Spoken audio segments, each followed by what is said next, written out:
말씀 보겠습니다. 전도서 3장 11절, 전도서 3장 1절에서 11절까지 보겠습니다.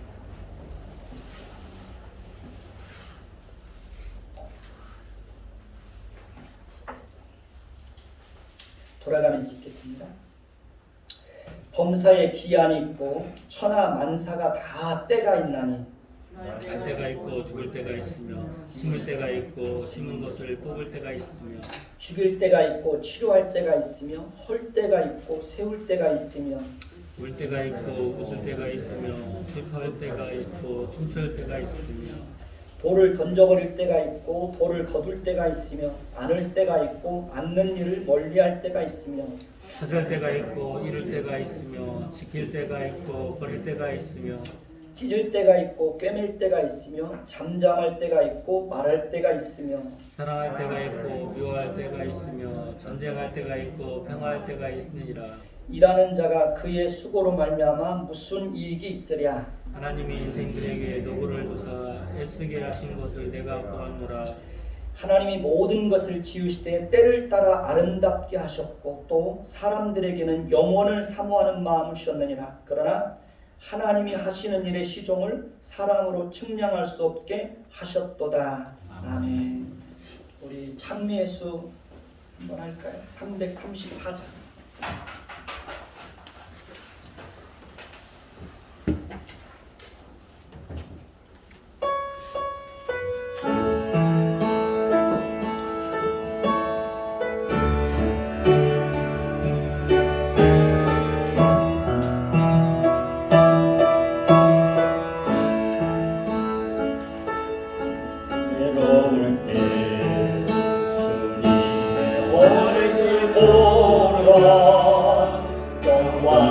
주님 바라보아라.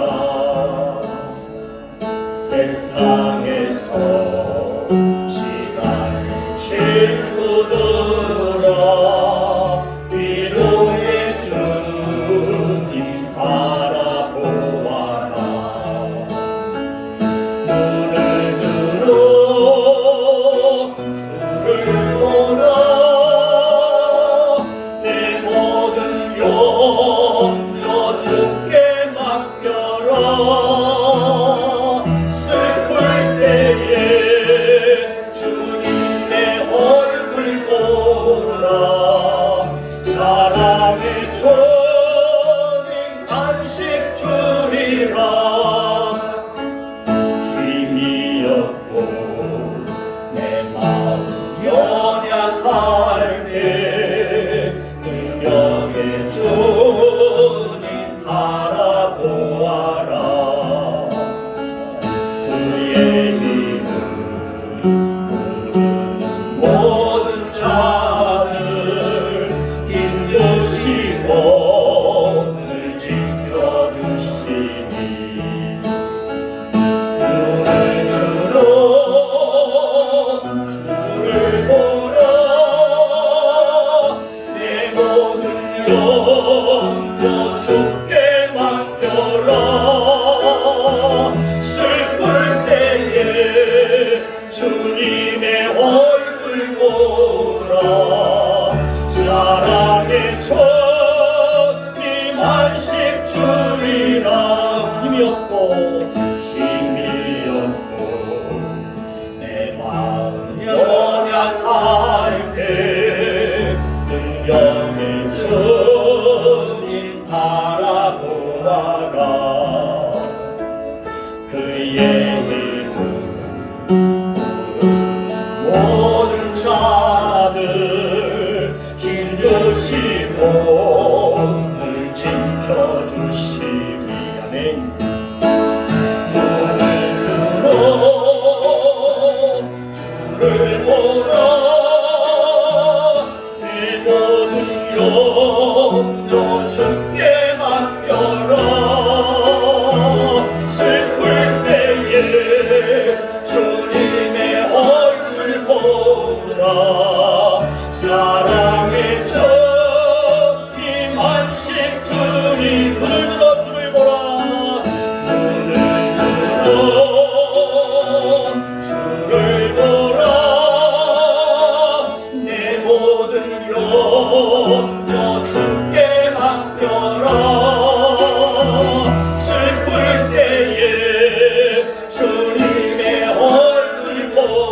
보라 사랑의 주님 안식 주리라.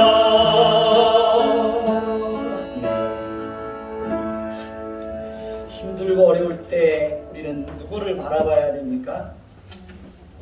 주님을 바라보는 겁니다. 우리의 염려를 다 주께 맡기는 것입니다. 전도서에는 헛되다는 단어가 무려 40회나 나오고 있습니다. 그러니까 한 성경 안에서 헛되다는 단어가 40회나 나온다는 것은 놀라운 겁니다.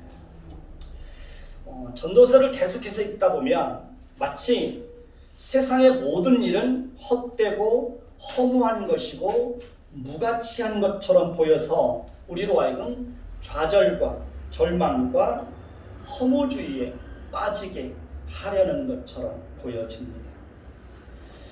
그러나 전도서는 인간의 무능함과 인간의 한계와 세상의 허무함을 철저하게 깨닫게 하는 것을 통해서 우리로 하여금 하나님을 더 가까이 하고 하나님을 더 의지하도록 하는데 궁극적인 목적이 있습니다.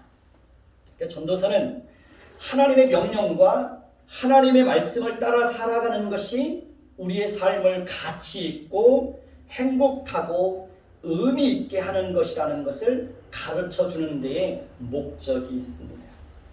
오늘 말씀 1절을 보면 범사에 무엇이 있습니까? 범사에 기한이 있고 천하 만사가 다 뭐가 있어요? 때가 있다고 말합니다. 이 말씀은 모든 것에는 시작과 끝이 있다는 것을 알려주고 있습니다. 그러니까 모든 것에는 다 때가 있다는 겁니다. 그리고 그 모든 것을 작정하시고 그 모든 것을 이루어 가시는 분이 하나님이라는 사실을 우리에게 알려주고 있습니다. 2절을 보면 날 때가 있고 또 죽을 때가 있으며 심을 때가 있고 심는 것을 뽑을 때가 있다고 말합니다. 사람은 태어날 때가 있으면 반드시 뭐 할 때가 있습니까? 죽을 때가 있습니다. 사람은 스스로의 힘으로 태어나고 죽는 것을 결정할 수 있을까요? 없을까요? 우리는 스스로의 힘으로 그것을 결정할 수 없습니다. 사람이 태어나고 죽는 것은 전적으로 하나님의 손에 달려 있습니다. 그러니까 우리가 아무리 오래 살고 싶어도 하나님이 우리의 생명을 거두시면 우리는 나그네 인생을 마쳐야 됩니다. 우리가 아무리 빨리 죽고 싶어도 하나님이 우리의 생명을 취하지 않으면 우리는 힘들고 고달픈 인생을 끝까지 견디며 살아내야 합니다. 태어나고 죽는 것은 우리의 힘으로 어떻게 할 수 없는 그런 영역입니다. 그리고 심을 때가 있고 뽑을 때가 있다고 말합니다. 파종할 시기와 수확할 시기를 정하시는 분도 바로 누구십니까? 하나님이십니다. 그러니까 파종할 시기와 수확할 시기도 우리 마음대로 결정할 수 있는 것이 아닙니다. 아무리 일찍 씨앗을 심고 싶어도 때가 되지 않으면 심을 수 있어요? 없어요? 심을 수 없습니다. 아무리 일찍 수확을 거두고 싶어도 때가 되지 않으면 거둘 수 있어요? 없어요? 거둘 수 없습니다. 모든 것에는 다 때가 있다는 겁니다. 3절을 볼까요? 3절을 보면 죽을 때가 있고 뭐 할 때가 있습니까? 치료할 때가 있으며 헐 때가 있고 세울 때가 있다고 말합니다. 우리가 살다 보면 원치 않게 어떤 질병에 걸릴 때가 있습니다. 그리고 그 질병에 의해서 죽을 수도 있고 치료를 잘 받고 다시 회복되어서 건강을 회복할 수도 있습니다. 어떤 사람은 치료의 시기를 놓쳐서 질병으로 인해서 갑작스럽게 세상을 떠날 수도 있습니다. 어떤 사람은 죽을 병에 걸렸는데도 하나님의 은혜로 건강을 회복하는 사람들도 있습니다. 성경에 보면 히스기야 왕이 나옵니다. 히스기야 왕은 죽을 병에 걸렸지만 하나님께서 그의 기도를 들어주시고 15년 동안 생명을 연장시켜 주시는 것을 볼 수 있습니다. 빌립보서 2장에 보면 에바브로디도 역시 죽을 병에 걸렸지만 하나님께서 그를 불쌍히 여기셔서 다시 살려주시는 것을 봅니다. 역대하 16장 12절을 보면 아사가 왕이 된 지 39년에 그의 발이 병들어 매우 이독했으나 병이 있을 때에 그가 여호와께 구하지 아니하고 의원에게 구하였더라 라고 말합니다. 결국 아사 왕은 자신이 병들어 이독하게 되었을 때 하나님을 찾지 않고, 그러니까 하나님을 의지하지 않고 의원에게만 도움을 구했다가 그 병에서 회복되지 못하고 결국 그 병으로 죽는 것을 봅니다. 어떤 사람은 불의의 사고로 인하여 갑자기 세상을 떠나는 사람들도 많이 있습니다. 코로나 바이러스로 인해서 사망한 사람도 헤아릴 수 없을 만큼 많이 있습니다. 지금 인도에서는 코로나 바이러스로 인한 사망자가 하루에 3,000명을 넘는다고 보도되고 있습니다. 지금 인도에서는 하루 확진자가 40만 명을 넘는다고 합니다. 큰 혼란을 겪고 있습니다.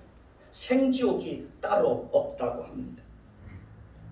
자, 3절을 다시 보면 집을 헐 때가 있고 세울 때가 있다고 말합니다. 무엇이든지 세울 때가 있는가 하면 또 세운 것을 헐 때가 있습니다. 4절을 볼까요? 4절을 보면 울 때가 있고 또 뭐 할 때가 있습니까? 웃을 때가 있고 슬퍼할 때가 있고 또 뭐 할 때가 있습니까? 춤출 때가 있습니다. 우리가 인생을 살다 보면 이러한 일들이 우리 인생 가운데 끊임없이 반복되는 것을 경험할 수 있습니다. 그러니까 어떤 사람도 항상 형통하고 웃고 춤추고 행복하게 사는 사람은 단 한 사람도 있을까요? 없을까요? 단 한 사람도 없습니다. 하나님은 모든 인생 앞에 형통한 날과 곤고한 날을 병행해서 두신다고 말씀하고 있습니다. 그러니까 모든 인생 가운데 이러한 일을 허락하시고 그 모든 때와 시기를 정하시는 분도 하나님이라고 분명하게 우리에게 알려주고 있습니다. 저와 여러분들이 지금까지 울고 있다면 하나님은 저와 여러분들의 생애 가운데 또 웃을 때를 주실 것입니다. 또 우리가 웃고 있다면 하나님은 또 우리 인생 가운데 슬퍼할 일도 주실 것입니다. 그러니 우리는 울 때에도 하나님을 바라보며 희망을 가져야 하고 웃을 때에도 겸손함을 잃지 않아야 합니다. 5절을 볼까요? 5절을 보면 돌을 던져버릴 때가 있고 돌을 거둘 때가 있으며 안을 때가 있고 안는 일을 멀리할 때가 있다고 말합니다. 그러니까 집을 짓다 보면 돌이 쓸모없다고 버릴 때가 있고 또 돌을 다시 주워다가 또 사용할 때가 있습니다. 밭에서 일을 하다 보면 돌을 골라내서 버릴 때가 있는가 하면 또 돌을 다시 주워다가 또 다시 사용할 때가 있습니다. 그러니까 돌 하나를 던져버리고 그것을 다시 주워다 사용하는 것도 다 시기가 있고 때가 있다는 겁니다. 그리고 안을 때가 있고 안는 일을 멀리할 때가 있다고 말합니다. 우리가 자녀들을 키우다 보면 아이들을 품에 안고 키울 때가 있습니다. 그러나 때가 되면 아이들을 어떻게 해야 됩니까? 품에서 내려놓고 자유롭게 독립적으로 자기 인생을 살아갈 수 있도록 어떻게 해야 됩니까? 내보내야 될 때가 있습니다. 어미새들도 새끼들이 날기를 시작하면 자유롭게 날아갈수록 내쫓는다고 합니다. 이 모든 시기와 때도 하나님의 작정과 섭리에 의해서 이루어진다는 것입니다. 자, 7절을 볼까요?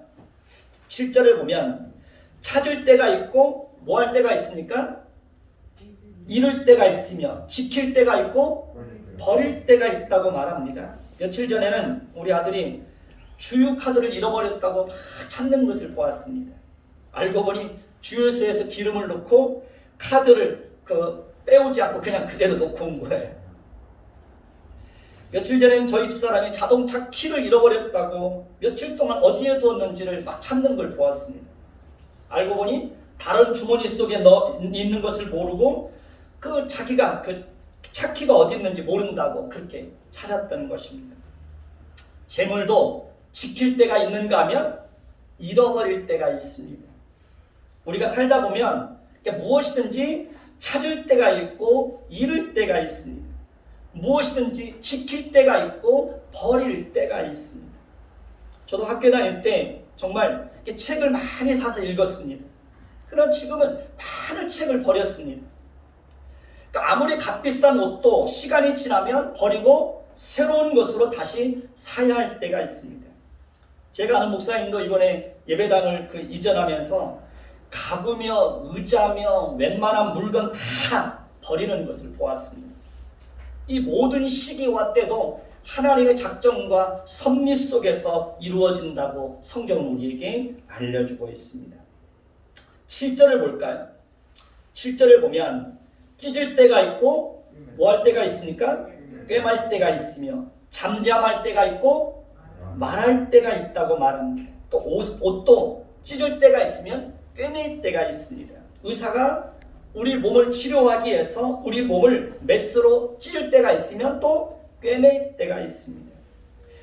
우리가 살다 보면 우리의 마음을 찢으며 회개하고 하나님께 부르짖어야 할 때가 있고 하나님께서 우리의 찢어진 마음을 싸매주시고 치료해주시고 어루만져주시고 회복시켜주실 때가 있습니다.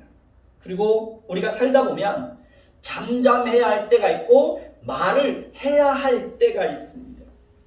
그러니까 잠잠해야 할 때와 말할 때를 분별할 줄 아는 사람이 어떤 사람입니까? 지혜로운 사람입니다. 사사건건 지적하고 잘못되었다고 말하는 사람이 있습니다. 그리고 말을 정말 많이 하는 사람이 있습니다. 대학원 때 함께 공부했던 분이 있습니다. 그분은 과대표를 하기도 했습니다. 처음에 제가 교회를 개척했을 때 가끔 한 번씩 저녁 예배 때 와서 설교를 하셨습니다. 근데 그분은 설교가 끝나고 난 이후에 한 번 자리에 앉으면 보통 1시간 이상은 쉬지도 않고 말을 합니다. 얼마나 말이 많은지. 그래서 제가 그분하고 관계를 끊었습니다. 며칠 전에 동규 목사님을 만났는데요. 그 동규 목사님도 그분이 너무 말이 많아서 연락을 끊었다는 거예요. 나만 그런 게 아니구나. 남편과 아내와 자녀들에게도 무슨 일이든지 잠잠할 때가 있고 말을 해야 할 때가 있습니다. 목회자도 성도들에게 잠잠해야 할 때가 있고 말을 해야 할 때가 있습니다. 말을 많이 하면 말의 무게가 떨어져서 사람들이 그 사람의 말에 귀를 기울이지 않습니다. 말을 많이 하면 사람들이 그 사람을 가볍게 여깁니다. 말이 많으면 허물이 드러나기가 쉽습니다. 그리고 무조건 침묵을 지키는 것도 옳지 않습니다. 잘못된 것이 있으면 반드시 지적해주고 고치도록 해야 합니다. 그리고 거기에는 반드시 뭐가 있습니까? 때가 있습니다. 저도 자녀들에게 무슨 말을 해야 할 때는 언제 그 말을 해야 될지 그 때에 대해서 이렇게 많이 생각을 합니다. 마음에 들지 않고 힘들다고 해서 잘못한다고 해서 그때그때마다 지적하고 책망하고 나무라지 않습니다. 때를 기다리고 있다가 부드러운 말로 고쳐야 할 점을 조곤조곤 얘기해 줍니다. 말을 할 때에도 자존심 상하지 않게 마음에 상처가 되지 않도록 최대한 깊이 생각하고 절제된 말로 저의 생각을 말을 해줍니다. 칼로 찌르는 것처럼 함부로 말하고 자존심을 건드리고 비난하고 공격하고 비교하고 그렇게 말하면 아무리 좋은 말을 해도 상대방이 들을까요 안 들을까요? 그러면 상대방이 듣지를 않습니다. 오히려 상처만 주고 관계만 더 나빠지게 됩니다. 말에도 기술이 있고 때가 있습니다. 한번 따라해서 봅시다. 말에도 기술이 있고 때가 있다. 네. 잠언 25장 15절을 보면 부드러운 혀는 뼈를 꺾는다고 그랬습니다. 저는 이 말을 제 가슴속에 깊이 새겨놓고 있습니다. 부드러운 혀는 뼈를 꺾는다고 그랬어요. 전도서 10장 12절을 보면 지혜로운 자의 입의 말들은 은혜롭다라고 말합니다. 그래서 우리는 무슨 말을 하든지 부드럽게 말할 수 있어야 하고 듣는 사람들에게 은혜를 끼칠 수 있어야 됩니다. 소리 지르는 그 소리에 힘이 있지 않아요. 부드러운 말에 힘이 있습니다. 모든 것에는 다 때가 있어요. 아무리 좋은 말도 다 때가 있어요. 해야 할 때가 있습니다. 그러니까 잠잠해야 될 때와 말할 때를 잘 구분할 줄 아는 사람이 지혜로운 사람이에요. 그런데 우리는 잠잠해야 될 때 말을 하고 말을 해야 될 때 침묵하는 경우가 있습니다. 부부싸움을 하고 서로 말을 하지 않는 경우가 있습니다. 그러면 어떻게 될까요?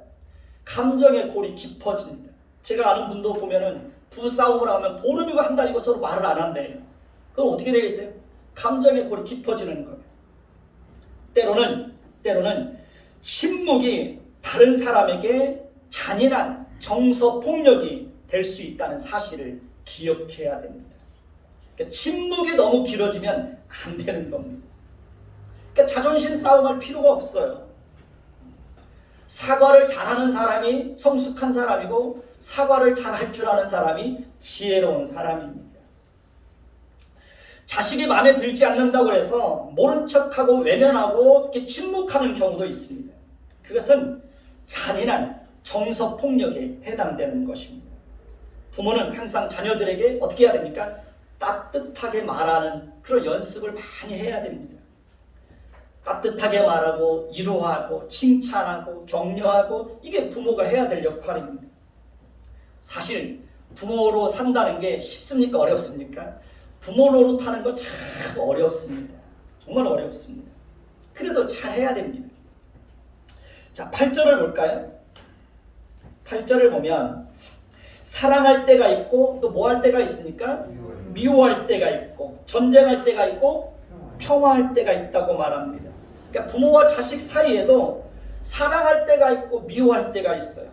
전쟁할 때가 있고 평화할 때가 있습니다. 형제 사이에서도 서로 사랑할 때가 있고 미워할 때가 있고 전쟁할 때가 있고 평화할 때가 있습니다. 남편과 아내 사이에서도 서로 사랑할 때가 있고 미워할 때가 있습니다. 서로 전쟁할 때가 있고 평화할 때가 있습니다. 국가와 국가 사이에서도 서로 사랑할 때가 있고 미워할 때가 있고 전쟁할 때가 있고 서로 평화할 때가 있습니다.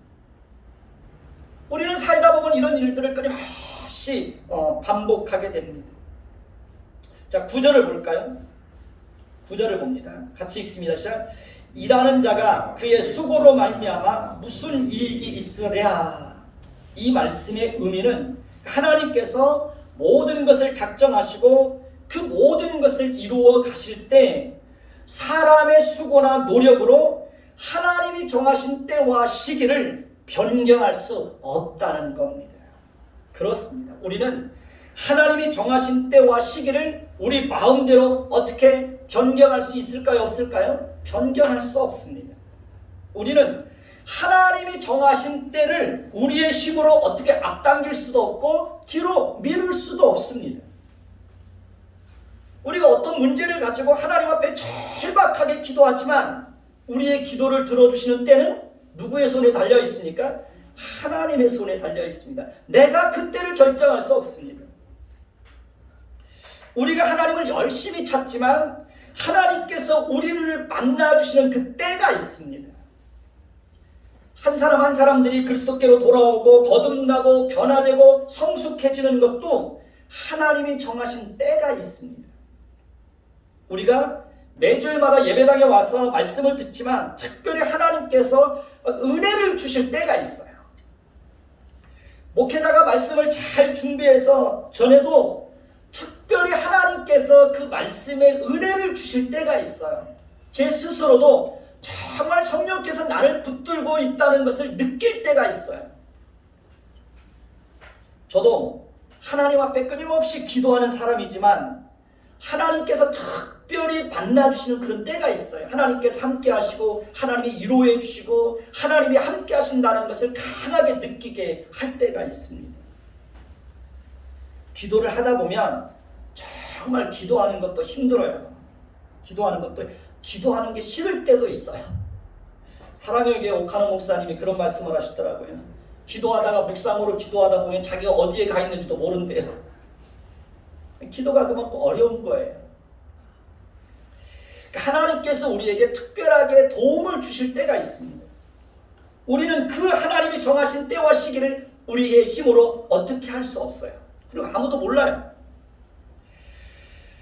하나님께서 작정하신 것을 누구를 통해서 어떤 방식으로 일하실지에 대해서 우리는 아무것도 모릅니다.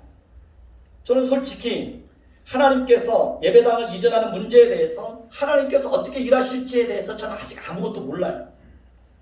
하나님께서 언제 누구를 통해서 어떤 방식으로 은혜를 베풀으실지 저는 아무것도 몰라요. 하나님의 때를 기다리면서 묵묵히 기도하고 있어요. 자, 10절을 볼까요? 10절을 보면 같이 봅니다. 시작. 하나님이 인생들에게 노고를 주사 애쓰게 하신 것을 내가 보았다 라고 말합니다. 전도자는 사람이 태어나서 죽을 때까지 그 기간 동안 많은 사건과 많은 일들을 겪으면서 그 속에서 애쓰고 발버둥치고 땀 흘리고 고생하고 지치고 힘들고 때로는 울고 절망과 좌절에 빠지는 것을 보았다고 말합니다. 저와 여러분들도 지금까지 살면서 얼마나 많이 힘들고 어렵게 살아오셨습니까? 여러분들이 지금까지 살아오면서 흘린 눈물과 고통을 누가 다 알겠습니까? 여러분들이 지금까지 그 힘들고 어려운 여건 속에서 살아보려고 몸부림치고 애쓴 것을 하나님 외에 누가 다 그것을 알 수 있겠습니까? 우리가 인생을 살아보면 항상 좋은 일만 있지 않습니다. 우리가 원하지 않는 일들이 일어날 때도 많이 있습니다. 그러니까 아픔이 없는 사람은 단 한 사람도 없습니다. 제가 고등학교를 졸업하고 고향을 떠나온 지 벌써 계산해 보니까 38년이 됐더라고요. 저도 38년 동안 많은 일을 경험했습니다. 목장 일이며 공장 일이며 또 뭐 짧은 기간이지만 과일 장사며 또 신문 배달이며 신문 배달하다가 또 맞아본 경험도 있고 책 판매원이며 공사 현장을 쫓아다니며 이렇게 참 많은 일을 경험했습니다. 그리고 목회한 지도 벌써 25년이 됐습니다. 그 과정 속에서 많은 일을 경험하고 힘든 세월을 보내며 지금까지 살아왔습니다. 제가 교회를 개척하고 얼마 지나지 않아서 IMF가 터졌습니다. 그때 100교회가 교회를 개척하면 90교회가 6개월 안에 문을 닫고 10교회 정도만 간신히 살아남는다고 했습니다. 실제로 저희 동기들 중에서도 교회를 개척하고 얼마 지나지 않아서 교회를 폐쇄한 친구들이 여러 명 있었습니다. 그러니까 IMF 때는 예배당을 건축하던 많은 교회들이 부도가 나서 경매로 넘어가기도 했습니다. 저희 교회가 개척할 때는 보증금 3천에 월 120만 원씩을 냈습니다. 근데 3년이 지나면서 임대료를 제때 못 내가지고 보증금 다 까먹고 650만 원밖에 남지 않았었습니다. 그래서 할 수 없이 저희 교회도 교회를 폐쇄하기로 하고 마지막 예배를 드렸습니다. 근데 이사가는 날 하나님께서 주인의 마음을 움직여 주셔서 보증금 650에 월 임대료 50만 원으로 그렇게 깎아주시고 또 건물 청소를 하면 월 40만 원을 준다고 해서 건물 청소를 했었습니다. 그러니까 거의 그냥 있었던 거죠. 그렇게 해서 교회가 다시 시작된 거예요. 이삿짐 다 싸놨다가 이삿짐 다 풀고 그랬던 경험이 있습니다. 정말 하나님의 은혜였습니다. 하나님이 갈 때까지 가게 하시고 거기서 다시 기가 막히게 살려주신 거예요. 그러니까 25년 동안 목회하면서 저도 이렇게 마음고생 참 많이 했습니다. 그것이 지금은 뭐 이렇게 상처로 남아있지는 않습니다. 왜냐하면 하나님께서 베푸신 은혜가 더 풍성했기 때문에 그렇습니다. 울기도 많이 울었습니다. 3개월 동안 매일같이 안양에 있는 그 갈매산 기도원 그 뒷산에 올라가서 하루 종일 기도하면서 보냈던 적도 있습니다. 그때는 경제적으로 너무 힘들어서 안양에서 이 동네에서 갈매산까지 왕복 3시간 거리입니다. 그 3시간 거리를 걸어다니면서 3개월 동안 매일 그 갈멜산 기도원 그 뒷산에 올라가서 하루 종일 기도하다 왔었습니다. 저는 25년 동안 교회 문을 닫지 않고 지금까지 살아남은 것도 기적이라고 생각하고 있습니다. 이게 하나님의 특별한 은혜라고 생각하고 있어요. 코로나 이후에도 대형교회 250교회가 부도가 나서 경매로 넘어갔다는 말을 들었습니다. 사람은 자신이 어려운 일을 만났을 때 하나님에게 끊임없이 왜 라는 질문을 던지는 것을 봅니다. 자신이 고난당하는 이유를 알고 싶어 합니다. 욥도 끊임없이 하나님 앞에 그런 질문을 던졌습니다. 왜 내가 이런 고난을 당해야 되는지. 요셉도 마찬가지입니다. 요셉도. 하나님은 때로 우리로 하여금 이해할 수 없는 인생의 문제를 만나서 그 속에서 몸부림치게 하실 때가 있습니다. 우리는 정말 하나님이 하시는 일을 다 할 수가 없습니다. 우리는 고난을 만났을 때 그 고난에서 벗어나기 위해서 몸부림을 치기도 합니다. 때로는 깊은 절망과 좌절에 빠지기도 합니다. 때로는 금식하며 철야하며 기도할 때도 많이 있습니다. 자, 11절을 보십시다. 11절을 같이 봅니다. 시작. 하나님이 모든 것을 지으시되 때를 따라 아름답게 하셨고 또 사람들에게 영원을 사모하는 마음을 주셨느니라.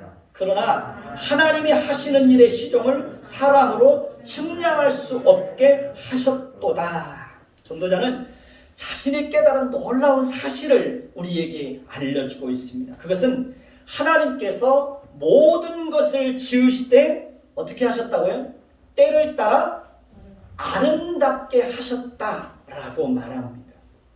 그러니까 하나님은 우리가 태어나서 죽을 때까지 이 땅에서 많은 일들을 경험하게 하십니다. 때에 따라서 우리는 전혀 생각하지 못했던 사건이나 사고를 만나기도 합니다. 많은 실패와 아픔과 절망과 좌절과 배신과 가난과 질병과 주변 사람들의 죽음과 각종 사고와 고통을 경험하게도 하십니다. 성경에도 보면 아브라함과 이삭과 야곱과 요셉과 모세와 다윗도 그들의 인생을 살아가는 동안 많은 아픔과 실패와 고통을 경험하게 되는 것을 봅니다. 하나님께서 단지 우리 인생에게 노고를 주사 애쓰게 하신 것만 있다면 우리에게 무슨 희망이 있고 위로가 있을 수 있겠습니까? 그러나 하나님은 우리가 살아가는 동안 많은 일들을 겪게 하시고 애쓰게 하시되 그것으로 끝나는 것이 아니라 모든 것이 합력해서 선을 이루게 하시고 또 때를 따라 아름답게 하시는데 하나님의 그 목적이 있다는 거예요. 그렇습니다. 우리에게는 고난이 없으면 우리는 절대로 하나님을 찾지 않습니다. 우리에게 실패가 없다면 우리는 교만을 꺾지 않습니다. 우리에게 아픔과 상처가 없다면 우리는 절대로 다른 사람의 아픔과 상처를 이해하지 못합니다. 우리에게 눈물이 없다면 우리는 다른 사람이 흘리는 그 눈물의 의미를 이해하지 못합니다. 가난을 경험해 보지 않으면 우리는 가난한 사람의 마음을 헤아리지를 못합니다. 저는 가난한 사람의 마음, 가난한 사람의 고통을 잘 알고 있습니다. 우리가 배신의 고통을 경험해 보지 않으면 우리는 배신의 아픔을 겪는 자들의 그 마음의 그 아픔을 헤아리지를 못합니다. 우리가 자존심이 짓밟히는 경험을 해보지 않으면 자존심이 짓밟히는 것이 얼마나 마음에 큰 상처가 되는지를 모릅니다. 이별의 아픔을 경험해보지 않으면 우리는 이별의 아픔을 겪는 자들의 그 아픔을 헤아리지 못합니다. 우리는 고난을 통과하지 않으면 하나님을 깊이 만날 수가 없습니다. 고난을 통과하지 않으면 우리는 성숙한 사람이 될 수 없습니다. 우리가 태어나서 죽을 때까지 만나는 모든 크고 작은 아픔과 고통과 실수와 실패는 하나님께서 그 모든 것들을 때를 따라 아름답게 하셔서 우리를 성숙하게 하는 도구들로 다 사용되어지는 것입니다. 결혼하지 않으면 사람은 절대로 성숙해지지 않습니다. 자녀를 키워보지 않으면 부모는 절대로 성숙해지지 않습니다. 우리는 고난을 통해서 다듬어지고 성숙해지고 하나님을 만나게 되는 것입니다. 다윗도 고난을 통해서 하나님의 성품을 깊이 경험하게 되었고 성숙한 사람이 되었습니다. 요셉도 고난을 통해서 하나님의 성품을 깊이 경험하게 되었고 성숙한 사람이 되어서 자신을 죽이려고 하고 노예로 팔아버렸던 그 형들의 죄를 다 용서해 주시고 그 형들까지도 넉넉하게 품어주는 것을 볼 수 있습니다. 모세도 많은 고난을 통해서 하나님의 성품을 깊이 경험하게 되었습니다. 우리는 우리 인생 속에서 일어나는 모든 일들에 대해서 속 시원한 답을 찾을 수 없을 때가 정말 많이 있습니다. 내가 왜 그때 그 사람을 만났는지, 내가 왜 그때 그 장소에 있었는지, 내가 왜 그때 그 일을 하게 되었는지, 내가 왜 그때 그 일을 겪게 되었는지 우리는 다 알 수 없습니다. 우리가 겪는 모든 일들 속에 하나님께서 어떤 목적과 어떤 뜻과 어떤 계획을 담아 놓으셨는지 우리는 다 알 수 있어요, 없어요? 알 수 없습니다. 저는 다른 사람들의 그 인생 이야기를 듣는 것을 참 좋아합니다. 저 사람은 어떤 인생을 살았을까? 거기에 관심이 많아요. 저 사람은 어떤 어려움 속에 하나님을 만났을까? 저 사람 속에 역사하시는 하나님은 어떤 하나님일까? 그 사람들의 그 인생 이야기를 듣다 보면 정말 어떻게 저런 고난과 고통 속에서도 정말 믿음을 포기하지 않고 꿋꿋하게 믿음을 지켜내었는지 정말 머리가 숙여질 때가 있어요. 어떻게 그런 고난 속에서 견뎌낼 수 있었을까? 정말 제가 만약에 그런 고난을 당했으면 저는 그 고난을 견뎌내지 못했을 것 같아요. 저마다 말할 수 없는 아픔이 있고 사연이 있다는 것을 이렇게 잘 알 수 있습니다. 우리의 상황이 아무리 절망적이고 두려워도 우리가 희망을 가질 수 있는 것은 그 모든 상황을 허락하신 분이 누구십니까? 하나님이시고 하나님은 마침내 모든 것이 합력하여 선을 이루게 하시고 때를 따라 어떻게 하신다고요? 아름답게 만들어 가신다는 거예요. 지금 저와 여러분들은 하나님께서 우리 인생을 어떻게 하고 있는 거예요? 아름답게 만들어가고 있는 과정 속에 있는 거예요. 과정 속에. 뿐만 아니라 전도자는 하나님께서 사람에게 영원을 사모하는 마음을 주셨다고 말합니다. 하나님께서 우리에게 영원을 사모하는 마음을 주신 것은 특별한 은혜입니다. 하나님은 아무에게나 영원을 사모하는 마음을 주시는 것이 아닙니다. 하나님은 창세전에 그리스도 예수 안에서 하나님의 자녀로 선택받은 자들에게 믿음을 선물로 주셔서 예수 그리스도를 영접하게 하시고 그들에게 영원을 사모하는 마음을 주셔서 하나님의 나라 즉 천국을 소망하면서 살게 하시는 것입니다.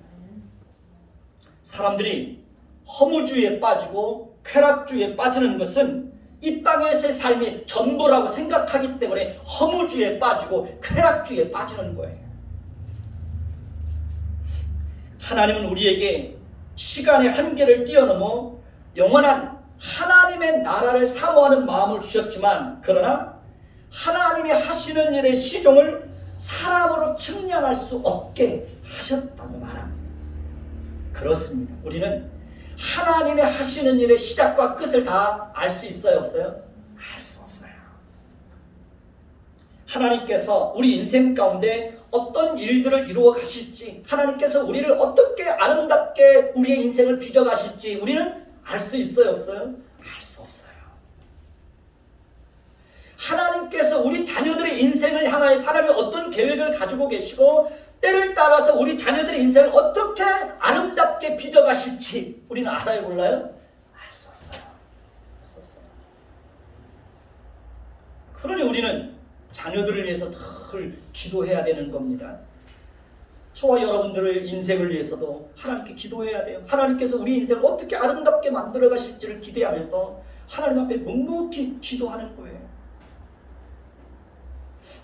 하나님께서 우리로 하여금 하나님이 하시는 일의 시종을 알 수 없게 하신 이유가 뭘까요?